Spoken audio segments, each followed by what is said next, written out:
Bitcoin has been one of the most talked about investments over the past couple of years. It's made a lot of people rich, but guess what? It's also made quite a few people poor. The reason being is because they're uneducated about the investment that they've made. And that's the whole point of this video. I want to give a beginner's guide to Bitcoin so that you're actually educated before you choose to make the investment, or not choose to make it. We're going to go over the 4 key questions related to Bitcoin in this video. 1, what is Bitcoin and what makes it so powerful? 2, is Bitcoin going to be the future adopted cryptocurrency? 3, how do we go about investing in Bitcoin? And 4, is Bitcoin actually a smart investment to make?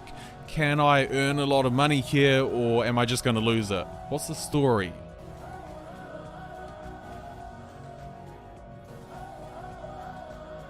So Bitcoin is the biggest form of cryptocurrency. It's the most well-known one, and it's the one that's been the most adopted.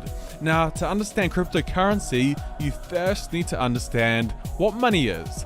Money is just an agreed upon store of value accepted by everyone as a form of payment. Money in itself doesn't actually hold any value. Back in the day, you could have exchanged money for gold. However, today, money is not backed by anything. The only thing that makes money valuable is the fact that we've all agreed and accepted it as a form of payments. Now, the problem with money is that first, it's centralized. It's controlled by the government and the central bank. This means with the dollar or any other currency, you're entirely at the whim of their choices. If they choose to constantly print money, which is what they're doing, and devalue it, you don't really have a say. Your hard-earned money in the bank gets eaten away by inflation and worth less. Another problem is if you choose to send money overseas, you get hit with exchange fees and exchange rates. If you choose to make transactions, again, you're often hit with more fees. The great thing about a cryptocurrency like Bitcoin is it solves all of these problems. First, it is not centralized, it's decentralized. You don't just have to rely on one central bank's ledger of keeping track of everyone's money, which none of us can see. Bitcoin, every computer that participates in the system keeps a copy of the ledger. So it's basically impossible to take down the system because you'll have to take down thousands of computers who keep a copy of the ledger. So it's safer, everyone can see it, transparent. Not one central authority has control over it, and arguably the most important is it's protected against inflation. With Bitcoin, there's only 21 million total coins in the system, so you can't print more and devalue it. So you look at all of the problems that is associated with currency, fiat money, and cryptocurrency solves all of it. But that brings us on to the question: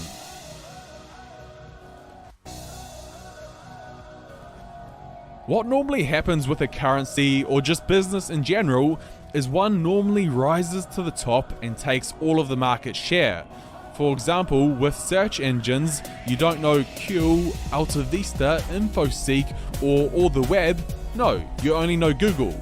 You don't use LiveJournal, Friendster, or MySpace. You use Facebook. One thing dominates the entire sector, and that's most likely what will happen with cryptocurrency. So the question is, will Bitcoin be the cryptocurrency of the internet, the one that rises to the top? The answer is that it most likely will be. At least it's leading the race. So this is what Jack Dorsey, the CEO of Twitter, said about it. The internet is something that is consensus driven and is built by everyone, and anyone can change the course of it. Bitcoin has the same patterns. It was built on the internet. I think the internet wants a native currency, and I think Bitcoin is probably the best manifestation of that so far. At the end of the day, money is just about mass adoption. It's about everyone agreeing that it's an exchange of value.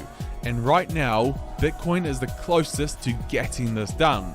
Most people haven't heard of Litecoin, Dash, Monero, Ripple, but you ask people on the streets if they know Bitcoin, and it's likely that they do.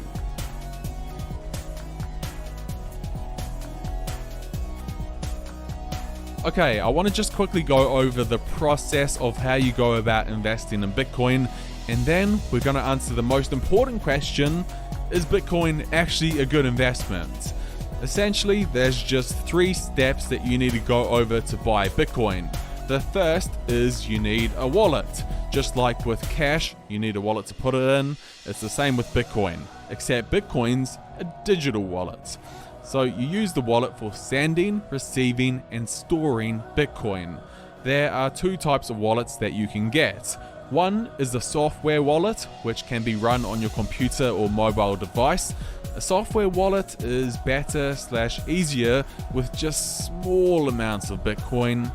And 2 is a hardware wallet, which is a device that connects to your computer and is considered the much safer option. Okay, so once you have the wallet, you need to buy some Bitcoin, and you do this through an exchange. Some of the more well-known examples of these are Gemini and Coinbase. Finally, once you've bought the Bitcoin through an exchange, all you need to do is withdraw it from the exchange and send it to your wallet. It's a pretty simple process. I don't want to go over it too in detail.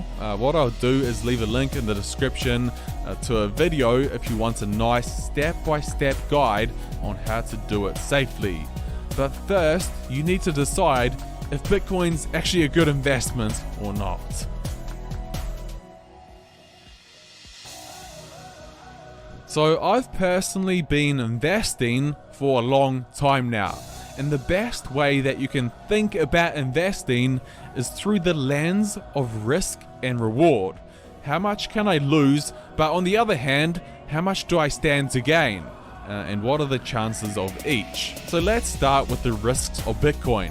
And I'm going to be honest and upfront, with Bitcoin, there is a chance that you lose everything. Bitcoin is a currency that is 100% technology based, and it's reliant on people eventually adopting it and using it as a currency. As time goes on, more and more people are learning about it, using it, and adopting it, but this is no guarantee that in the future they will continue to do so. If everyone decides to sell it and not think about it anymore, bam, your investment goes. But then, on the other hand, the potential reward for Bitcoin is huge. Its reward is way higher than the risk. So let's think about the reward. I'm going to give you a path of measuring this. So gold. Gold is similar to Bitcoin in a lot of ways. Although it's physical, it doesn't have much use other than a store of value. It can be mined just like Bitcoin. It has a limited supply just like Bitcoin. It's used as a safety hedge from an economic crisis just like Bitcoin. So if we look at the total worth of all of the gold in the world, it comes to around $12 trillion as of making this video. Bitcoin's total market cap is around $600 billion. That's around 20 times smaller than gold. If Bitcoin were to grow to the same market cap as gold, which a lot of experts think it could, we would see a 10, 20, 30 times return on our investment. And I'm not saying that it will definitely get there, but it could. That's why the way I see Bitcoin as an investment is there's a lot more potential to gain than you have to lose. If it was lose everything or double your investment, it would be even. But no, the potential is a lot more than double. So you're on the right side of the risk-reward equation. But the thing is, you don't want to bet your whole house that Bitcoin is going to go up. Remember, the risk is that you could lose everything. So you only really want to invest what you can afford to lose, whether that be around 1% of your portfolio, or perhaps you're more gutsy than me, it may be more. But play this investment smartly. I wouldn't throw the whole kitchen sink at this cryptocurrency. Nevertheless, at the end of the day, Bitcoin is superior to the fiat money that we're currently using and all of the problems that come with it. Think about Tesla. 10, 5, even 3 years ago, people were saying that Tesla is a joke of a company. And now it's the biggest car company in the world. Why? Because it had superior technology and was creating a better version of transportation. It's the same thing with Bitcoin compared to the flawed money system that we're using. It's just better overall. And if you look at the times that we're in, they're very abnormal. You've got the Fed printing trillions of dollars every year, devaluing the dollar by the second. You've got governments with more control than ever, with the lockdowns, businesses being shut, crazy politics. Bitcoin, it doesn't rely on any one institution. So it may not be the dumbest idea to have some investment in it. Your future self might thank you for it.